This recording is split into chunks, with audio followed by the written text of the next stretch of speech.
अस्सलाम वालेकुम स्टूडेंट्स, कैसे हैं आप लोग। आज जो हम बेटा चीज़ें डिस्कस करने जा रहे हैं, सेकंड ईयर जो है वो केमिस्ट्री हमने स्टार्ट किए हुए हैं, चैप्टर नंबर 7, जो कि मैंने आपको बताया था कि ऑर्गेनिक पोर्शन है, जो कि चैप्टर नंबर 7 से लेकर हमारा जो है वो 14 चैप्टर तक जो है वो ऑर्गेनिक पोर्शन जो है वो जाता है। सो उसमें हम आज जो टॉपिक डिस्कस करने जा रहे हैं, उसमें हम जो चीज़ें डिस्कस करेंगे वो हैं ऑर्गेनिक कंपाउंड्स के कुछ फीचर्स जो हैं उनको हम डिस्कस करने जा रहे हैं, यानी कि उनकी खूबियाँ, उनके जो है वो डिफरेंट जो है वो करेक्टर्स जो शो करते हैं उनको हम डिस्कस करेंगे, जिनमें मैं आपको बताऊंगा कि उनकी पेकुलियर नेचर क्या है, फिर कैटिनेशन बताऊंगा, फिर नॉन आयनिक करेक्टर बताऊंगा, फिर कॉम्प्लेक्सिटी, सिमिलैरिटी, आइसोमरिज्म, जो इनके रेट्स हैं ऑर्गेनिक कंपाउंड्स के, फिर इनकी सॉल्युबिलिटी है, ये तमाम चीज़ें आपको सिखाऊंगा। और जो बोर्ड के लिहाज से इंपॉर्टेंट शॉर्ट क्वेश्चंस हैं वो भी आपको इंशाल्लाह बताऊंगा। सो हम अपने लेक्चर की जानब बढ़ते हैं। इससे पहले कि हम अपना लेक्चर स्टार्ट करें, अगर हमारे चैनल को आपने सब्सक्राइब नहीं किया तो नीचे आइकन मौजूद है, काइंडली जो है वो चैनल को सब्सक्राइब कर लें। इंशाल्लाह जो है वो आपको केमिस्ट्री से रिलेटेड इंपॉर्टेंट जो है वो वीडियोस मिलती रहेंगी। So move towards our today's lecture, features of organic compounds. Organic compounds के हमने फीचर्स की जानब जाना है, इनकी डिफरेंट जो हम करेक्टर्स देखते हैं वो हम आज डिस्कस करेंगे। जो फर्स्टली है इसमें टोटली 7 हम डिस्कस करेंगे, और जो फर्स्ट वाला है उसको हम कहते हैं peculiar nature of carbon. Carbon की पेकुलियर नेचर। अब पेकुलियर क्या होता है? मुनफरिद, अनोखा, जो चीज सबसे अलग थलग दिखाई दे, चीज हट के हो, उसको हम स्टूडेंट्स बोलते हैं पेकुलियर, अनोखा, मुनफरिद। सो हम कहते हैं कि जो कार्बन है it form large number of compounds, इसके बहुत ज्यादा कंपाउंड्स हैं, एंड द मेन रीजन कि ये अपने वजह क्या है इसकी मेन, कि वो ये वाली है कि कार्बन जो है इसकी जो यूनिक प्रॉपर्टी है, कौन सी यूनिक प्रॉपर्टी? लिंकिंग की, किसके साथ? अपने ही कार्बन एटम्स के साथ जो है वो ये लिंकिंग शो करता है, और इस सेल्फ लिंकिंग को हम बोलते हैं कैटिनेशन। यहां से इंपॉर्टेंट डेफिनेशन भी आ जाती है, तो इसको हम डिफाइन करते हैं, the self linking property of carbon is called catenation. Property of carbon is called catenation। जंजीर साजी जिसको हम बोलते हैं, जंजीर साजी, ये कैटिनेशन में आ जाता है। मीन 1 2 3, अब हम अगर ड्रॉ कर लें मिसाल के तौर पर, एक कार्बन है तो ये फर्दर 4 कार्बन से अटैच होगा, इस तरह ये एक चेन जो है वो बनती जाएगी। और ये मैंने स्ट्रेट बनाया है, बाज़ का जो है इसके साइक्लिक स्ट्रक्चर्स भी जो हैं वो बनते हैं, यानी कि क्लोज भी बन जाते हैं, ओपन भी बनते हैं। तो ये जो सेल्फ लिंकिंग, आपस में जुड़ने की एबिलिटी है, वो इसकी है कैटिनेशन। सो यहां से हम फिर क्वेश्चन जो अराइज होता है कि जो पेकुलियर नेचर में वो ये वाला है कि why carbon form large number of compounds, why carbon form large number of compounds. तो हम इसकी रीजन देंगे स्टूडेंट्स के carbon form large compounds because it has unique property to link with other carbon atoms to form long chain compounds, either cycle or open chain compound, and this self linking property of carbon is called catenation. Due to the phenomenon of catenation, carbon forms large number of compounds। इसके बहुत सारे जो है वो compounds जो है वो exist करते हैं, और मिलियंस की तादाद में ऑर्गेनिक कंपाउंड्स जो हैं वो एग्जिस्ट करते हैं। यहां से ये बोर्ड के लिहाज से इंपॉर्टेंट क्वेश्चन है जो कि यहां से बन जाता है।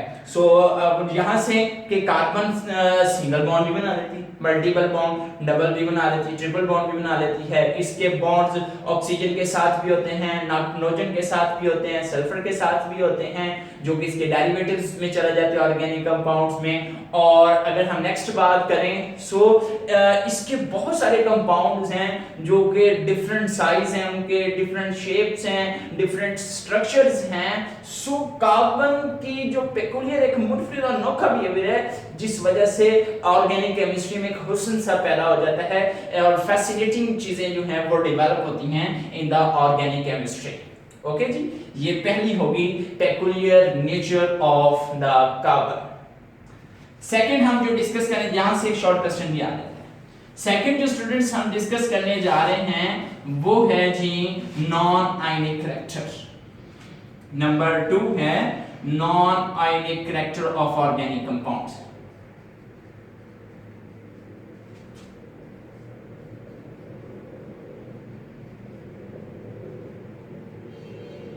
हम जनरली क्या कहते हैं, ऑर्गेनिक कंपाउंड्स जो हैं वो जनरली कोवलेंट होते हैं। मेन जैसे अभी मैंने बॉन्ड बनाया तो जो कोवलेंट होते हैं उसको बकायदा एक लाइन ड्रॉ करते हैं, बॉन्ड बनाते हैं। अगर तो बॉन्ड बन गया है बकायदा जो लाइन के थ्रू हम ड्रॉ कर रहे हैं। और ऑर्गेनिक कंपाउंड में हम ज्यादातर क्या करते हैं, मोस्टली जो है वो जनरली हम क्या करते हैं वो लाइन के साथ ड्रॉ करते हैं क्योंकि ये बॉन्ड शेयरिंग वाला है, कोवलेंट है। अगर कोवलेंट है तो फिर वो कौन सी नेचर शो करेगा, नॉन आयनिक, ये आयनिक नहीं हो सकता। नंबर 3, यहां से क्वेश्चन आ जाता है कि क्या पोलर हो सकते हैं? The answer is yes. कुछ केसेस हैं जिनमें ऑर्गेनिक कंपाउंड्स पोलर होते हैं, मिसाल के तौर पर अल्कोहल्स हैं और भी डिफरेंट हमारे पास कंपाउंड्स हैं जो कि पोलैरिटी शो करते हैं। नंबर 3 है जी similarity in behaviour.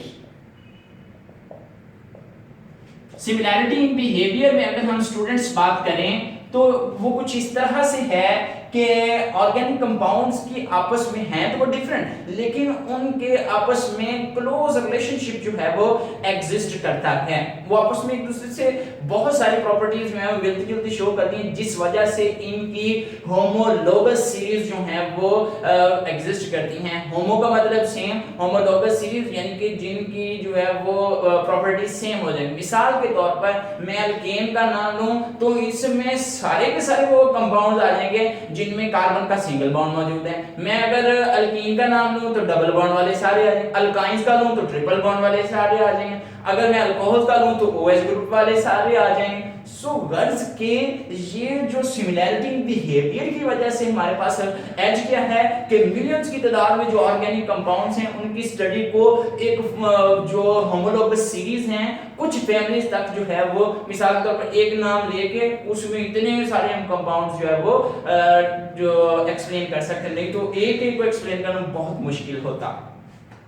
Number 4 complexity of organic compounds. Organic compounds जो हैं स्टूडेंट्स बड़े भी होते हैं और वो कॉम्प्लेक्स भी होते हैं। वो जैसे कि अभी मैंने आपको बताया ड्रॉ किया कि कार्बन, ये देखिए एक ही वक्त में आगे 4 कार्बन से जो है वो लिंक कर सकता है, जिस वजह से इसका स्ट्रक्चर जो है एक लार्ज बड़ा भी बनता है और पेचीदा भी हो जाता है। इसमें हम एग्जांपल अगर लें स्टार्च की बात करें तो स्टार्च का जो जनरल फॉर्मूला हम लिखते हैं C6H10O5 की N, और यहाँ पे जो N है ये several thousands तक जाता है, यानी कि इसकी तादाद बहुत ज्यादा है। स्टार्च वो जो माइली होती है जो हम कहते हैं घरों में हम कपड़ों को, कॉटन के कपड़ों को लगाते हैं, वो स्टार्च है, पाउडर फॉर्म में होती है। या आलू छील के रखते हैं उसके ऊपर स्पेस सा लग जाता है, या फिर चावल को हम उबाल लें तो उसके साथ जो पानी ले लेते हैं वो भी स्टार्च उसमें होती है।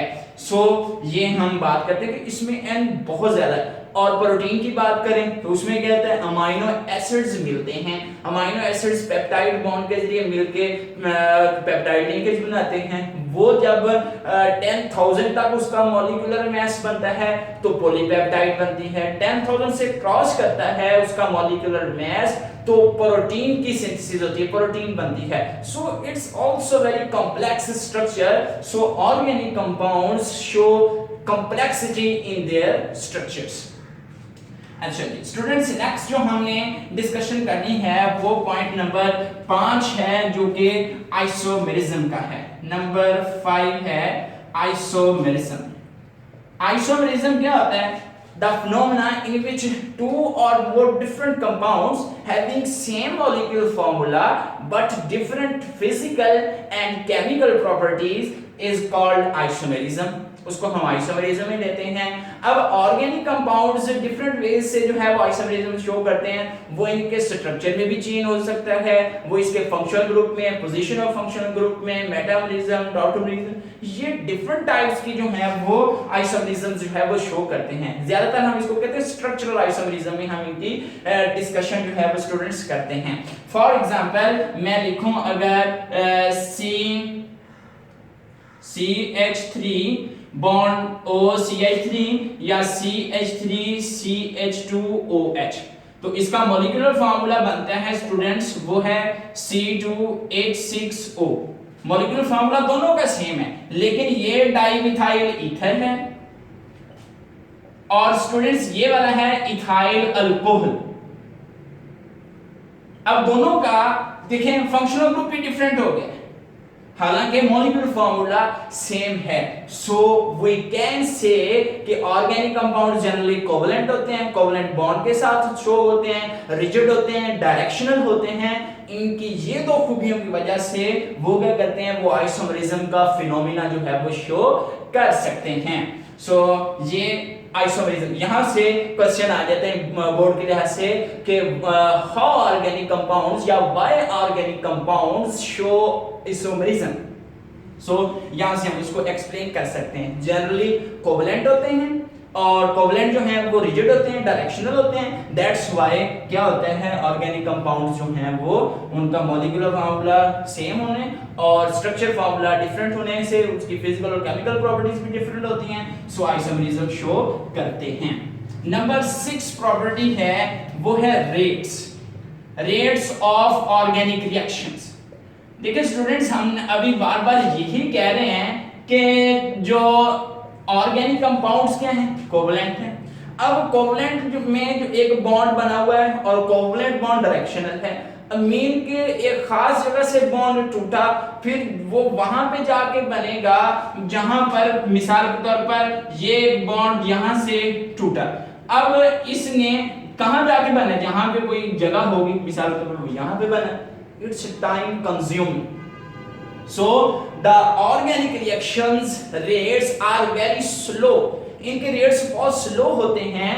वो किस वजह से, due to their molecular nature.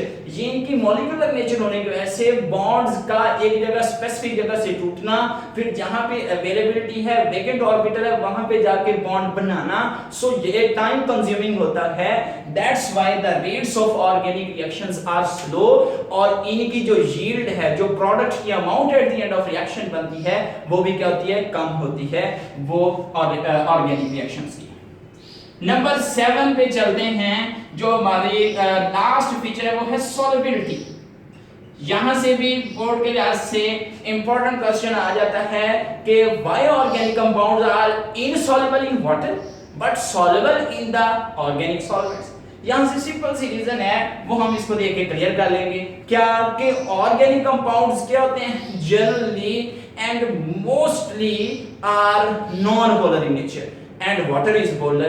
Due to this difference in nature, वो polar है, वो non polar है। That's why organic compounds are mostly and generally insoluble in water but soluble in organic solvent। मिसाल के तौर पर बेंजीन है, diethyl ether है, ये पेट्रोलियम ईथर है, ये क्या है, नॉन पोलर हैं, जिस वजह से ऑर्गेनिक कंपाउंड जो हैं वो नॉन पोलर सॉल्वेंट्स के अंदर हल हो जाते हैं। तो ये 7 वाली जो है हमारी प्रॉपर्टी होगी, जो कि है सॉल्युबिलिटी से रिलेटेड। ओके, यहां से क्वेश्चन आ जाता है कि why organic compounds soluble in the organic solvent and insoluble in water. So मुझे उम्मीद है कि आपको इंशाल्लाह समझ आ गई होगी। These are 7 features, 7 characters, 7 behaviours which we will discuss and enjoy it. मुझे उम्मीद है कि आपको समझ आ गई होगी। अगर कोई प्रॉब्लम हो तो अजीजुर रहमान के नाम से फेसबुक पे ID, chemistry corner bye mister chemist Azizur Rahman YouTube channel और व्हाट्सएप कॉन्टैक्ट भी मैंने जो है वो नीचे प्रोवाइड किया हुआ है। इंशाल्लाह जिंदगी रही तो दोबारा मुलाकात होगी नेक्स्ट वीडियो के साथ। जज़ाकल्लाह, अल्लाह हाफिज़, अस्सलाम वालेकुम।